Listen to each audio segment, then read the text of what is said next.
then I'm probably talking bullshit. Like, I'm talking bullshit right now when I'm saying it's, like, the uprise of it started in Nazi Germany. That's just, like, what I know. Whether that's true or not, we're about to find out.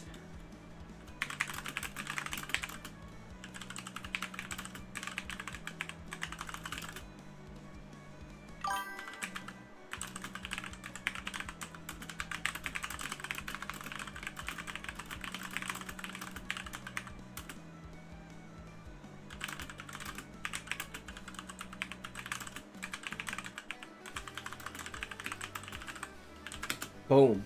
I'm going to say my answer of democratization might be more accurate from a sociological perspective, but the Germany example might be more accurate historically.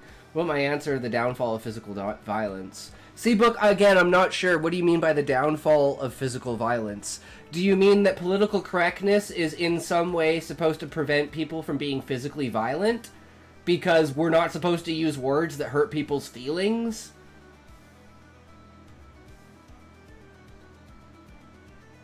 Like, they're different explanations because I'm more concerned with things systematically. Yeah. So, the rise of political correctness in social structures over the last century is a complex phenomenon, roots in various cultural, political, and intellectual movements, primarily in Western societies. Its main push can be traced to the United States. Oh, well, there you go. See, I'm wrong. With significant contributions from academic institutions, social movements, and media. Below is a concise overview of the origins and spread. See, it doesn't even go into anything before then. Like, earliest 20th century political correctness originally appeared in Marxist-Leninist circles in the early 20th century, particularly in Soviet context to describe strict adherence to Communist Party's ideology line. However, this usage was distinct from the modern concept. Post-World War, in the West, the groundwork for political correctness emerged with the efforts to address social inequalities. Civil rights movements in the U.S., particularly in the 1940s and 50s, began challenging discriminatory language and stereotypes, laying the foundation for sensitivity towards marginalized groups. Yeah, so apparently it came out of the came out of the U.S. It was, I'm completely wrong. It wasn't even... It started, I guess, in Soviet context, in Marxism. So maybe that's where I got the idea from? No, so in the past, if I said something rude to you, it would be more common to deck someone over it. But now we just get offended and block people or shame them. I don't know, there's a lot of people that tend to resort to physical violence, I find. But it is a minority, right? But those kinds, like, in my opinion, those kinds of people are just unstable either way, and they just can't be active members of society. That's just kind of what it shows to me, right?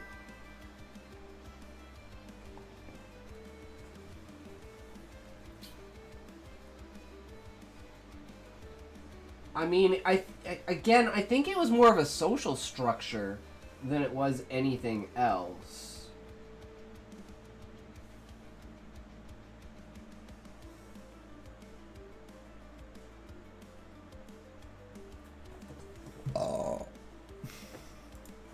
Social movement's primary push for modern political correctness began in the U.S. during the 1960s. Civil rights movement, feminist movement, anti-war protests. Okay, yeah, so basically I'm wrong.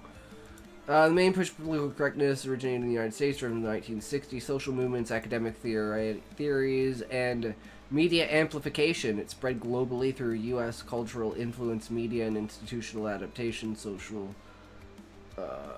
shaping social structures in Western and, to a lesser extent, non-Western societies. If you'd like, you can search X or the web for more specific examples. Just for my own ideas, what role did it play in the rise of Nazi Germany? Political correctness is understood in its modern form did not exist in the same way during the rise of the Nazi Germany, but the broader concept of controlling language and social norms for ideological purposes played a significant role in the Nazis' regime's rise and consolidation of power. While the term political correctness emerged later, the Nazis used similar mechanisms. propaganda, censorship, and enforced ideological conformity to shape social structures and suppress dissent. Below is a concise analysis of how the dynamics contributed to the rise of Nazi Germany. Role of ideological language control in Nazi Germany. Propaganda and controlled narrative. Nazi Party under Adolf Hitler and propagandists like Joseph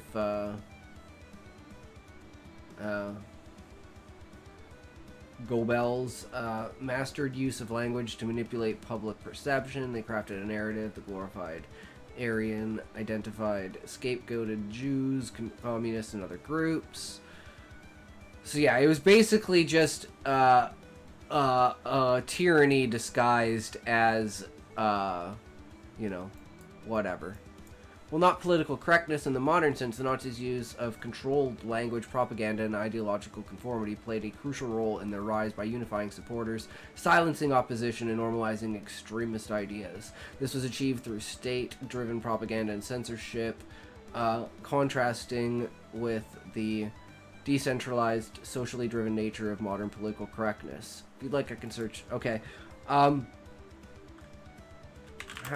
do you think it plays a role in the current shape of the internet? Concept of political correctness is the broader practice of shaping language and behavior to align with social norms around inclusivity and sensitivity significantly influences the current shape of the internet. It affects online discourse, platform policies, content creation, user interactions in complex and multifaceted ways. Below is a concise analysis of its role grounded in observable trends and dynamics. Content moderation and platform policies. Censorship and deplatforming. Social media platforms like X, YouTube, and others enforce guidelines that often reflect politically correct norms, such as prohibiting hate speech, misinformation, or content deemed offensive to marginalized groups. These policies stem from pressures to create safe online spaces driven by both user advocacy and advertiser demands. Social dynamics, cancel culture, content creation and cultural influence, meme culture, global spread and localization, challenge to open discourse. Can we get to something writing related? I have one more question to ask Book, and then we'll move to the React. Political correctness shapes the internet by influencing platform policies, user behavior, and content creation. It promotes Book Buyer promotes inclusivity, but also fuels censorship, polarization, and self-censorship, creating a tension between open discourse and social accountability. Its U.S.-centric origins continue to globalize internet culture, though resistance persists in counterculture spaces.